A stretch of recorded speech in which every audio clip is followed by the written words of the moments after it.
Le professeur Alain Fogg, Olivier Bibounissac, porte-parole de Maurice Kamto, le coordo Zamboué Pascal et tous les autres m'ont dit être requinqués de confiance quant à l'avènement d'un Cameroun nouveau pour lequel ils jouent leur partition.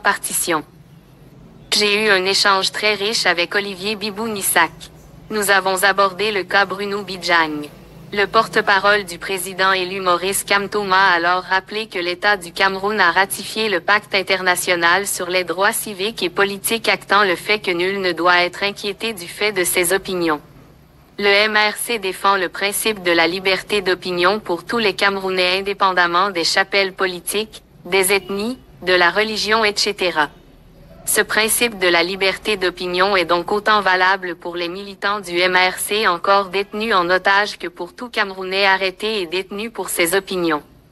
Si Bruno Bidjang, qui du reste a contribué au délitement de compas moral dans notre société, à la construction d'un manichéisme visant à présenter certains Camerounais comme non fréquentables et donc des mauvais opposés à d'autres présentés comme des anges, a été arrêté pour ses idées, alors il n'a absolument rien à faire en prison et doit être libéré. Si par contre il a été arrêté pour des faits autres que ses opinions, alors que la justice se prononce de manière juste. Dans mon échange avec le porte-parole du président élu Maurice Kamto, nous sommes tous deux d'accord sur le fait que nous devons simplement observer certains de nos compatriotes, militants du RDPC qui se démarquent ces derniers jours avec des attaques d'une violence certaine contre leur parti, le chef de leur parti et l'épouse du chef de leur parti. Nous devons simplement être des observateurs de la CNEU. Au final, ce fut de beaux moments passés en compagnie de ces congénères de lutte qui sont sortis pour marcher le 22 septembre 2020 pour l'intérêt général. Jean Bonheur, résistant premier séide de KAMTO. Alors, merci beaucoup Jean-Bruno Tchofa pour cette sortie, ma foi, remarquable. Vous savez, ce n'est pas toujours chaque jour qu'on a les nouvelles qui nous viennent de nos prisonniers politiques à Koningui.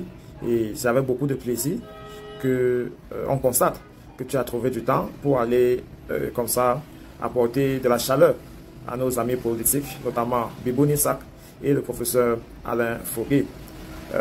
Ça nous apporte tant de joie lorsque tu nous fais comprendre que vous avez abordé des questions si chères à nous, les questions par exemple de Bruno Bidjang, qui a toujours constitué un panel en charge contre le Parti de la Renaissance et son champion Maurice Kamto, et savoir qu'aujourd'hui se trouve derrière les barreaux, ce n'est pas propre à le service qu'il a rendu à ce gouvernement, mais les enjeux sont autres. À la veille d'une élection présidentielle, les pontes du régime veulent tout faire pour assainir leur nom.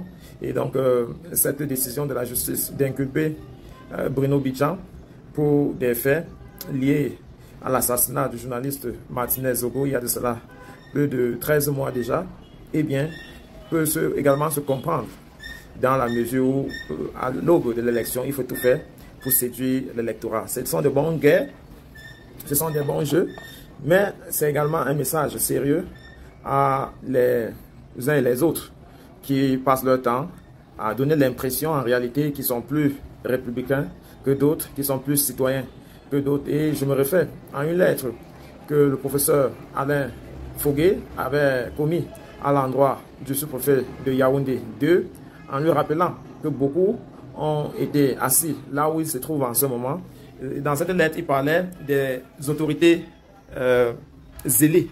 Il lui disait qu'il faudrait qu'il prenne son mal en patience parce que plusieurs étaient à sa place et ça n'a pas empêché au gouvernement, le moment qu'il fallait leur punir, soit pour leurs ambitions, soit pour leurs abus de confiance, eh bien, le régime n'a pas tardé de le faire. Et donc, c'était un message assez sérieux pour lui dire qu'il devrait être beaucoup prudent parce que ça ne pardonne pas, ça ne piétine pas.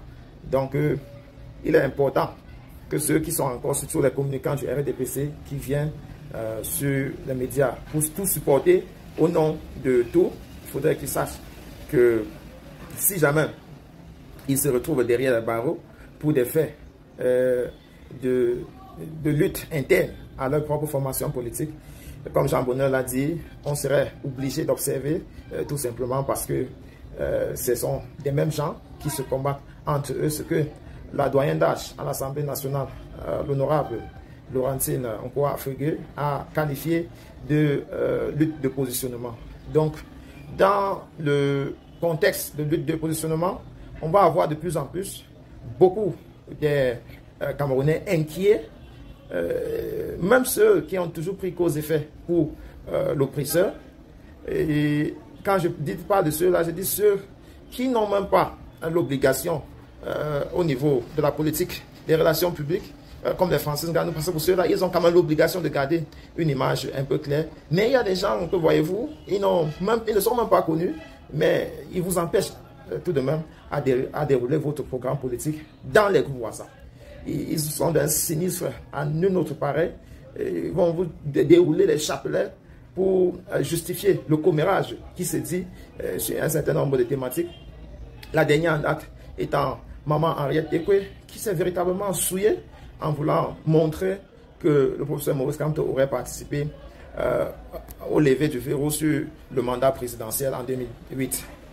Aussitôt que cette sortie maladroite a été faite, que les militants de la Renaissance ont produit les preuves jusqu'à ce que cette dernière reprend son cachot. Donc, ces exemples se multiplient au quotidien, souvent pour des fins inavouées, et nous devons rester vigilants, très vigilants d'ailleurs, pour que ces genres d'égarements ne distraient pas le peu d'électeurs qui sont en train de se préparer à donner leur voix au professeur Maurice Kamto pour qu'enfin il amène le changement tant attendu, tant souhaité au Cameroun. Donc, merci beaucoup Jean Bonheur pour les multiples services que tu rends à la Renaissance. La patrie saurait te récompenser le moment venu. C'est le lieu de rappeler à tous ceux qui nous suivent que l'Alliance politique pour le changement est d'actualité. Après avoir suivi la sortie du professeur Titus Exoa et bien entendu le professeur Olivier Billet, c'est Abdourahmane Baba qui dit que voilà, ils n'ont rien à proposer au peuple, il n'y a rien. Et il parle de la transition comme si le Cameroun était dans une situation très, très critique. Et pourtant, on est à la veille d'une élection. Il faudrait plutôt se concentrer à mettre ensemble nos énergies pour botter en touche le régime dictatorial depuis 42 ans de M. Paul et faire installer au Palais de l'Unité un Camerounais soucieux des difficultés des Camerounais, enfin de finalement décoller. Ces derniers temps, il ne vous est pas échappé qu'on parle de plus en plus d'il y avait quoi avant. Dans ce siège de il y avait quoi avant, vous vous rendez compte que c'est surtout cet esprit camerounais qu'il y avait avant, un esprit solidaire, un esprit travailleur. Aujourd'hui, eh bien, c'est le raccourci par là, c'est la guerre acharnée vers le luxe.